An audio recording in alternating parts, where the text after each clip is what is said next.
आजपासून निलंग्यात सुरू होणाऱ्या शिवार सभेसाठी काल रात्रीच मुख्यमंत्री लातूरला दाखल झाले आणि जवळच्या रेणुकादेवीच्या मंदिरात त्यांनी कीर्तनाचा आनंदही घेतला। ते लोकांमध्येच बसून कीर्तनात दंग झाले। त्यानंतर त्यांच्या गावकऱ्यांच्या वतीने त्यांचा सत्कार करण्यात आला आणि मुख्यमंत्र्यांनी आपल्या छोटेखानी भाषणात गावकऱ्यांना कीर्तनाचं महत्त्वही पटवून दिलं।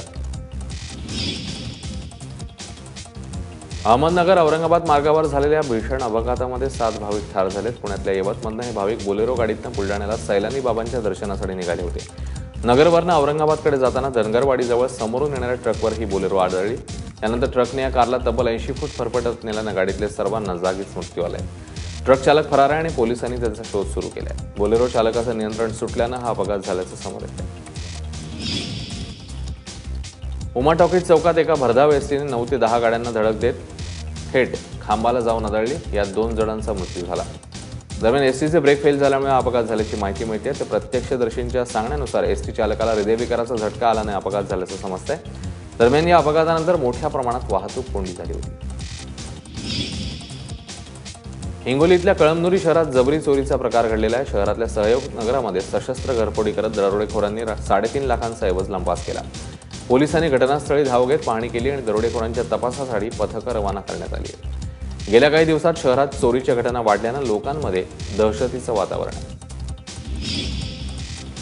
अमरावती नागपूर राष्ट्रीय महामार्गावर तिवसा पोलिसांच्या कारवाईत कत्तलीसाठी नेली जाणारी 136 जनावरं पकडण्यात आली आहेत। या प्रकरणी 20 आरोपींना अटक करण्यात आली असून 1 कोटींहून अधिकचा मुद्देमाल जप्त करण्यात आलाय।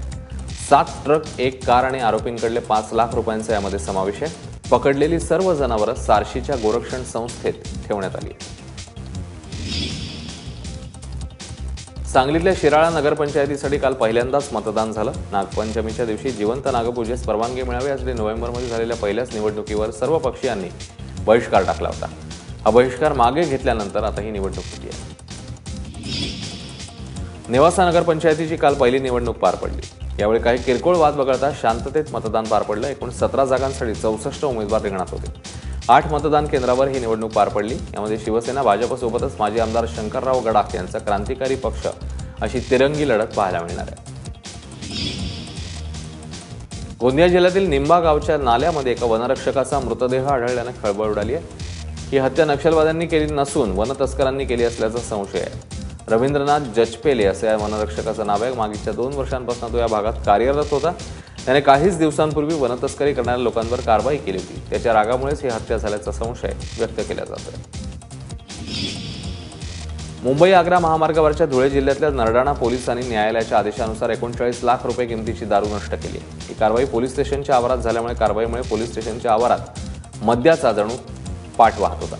दारू नष्ट होती असं समजल्यावर परिसरातल्या तळीरामांनी त्या ठिकाणी मोठी गर्दी केली। मात्र पोलीस अधिकारी स्वतः जातीने लक्ष ठेवून असल्यानं तळीरामांचा हिरमोड झाला। जवळपास 39 लाख रुपये किमतीचं मद्य नष्ट करण्यासाठी 8 तासांचा अवधी लागला।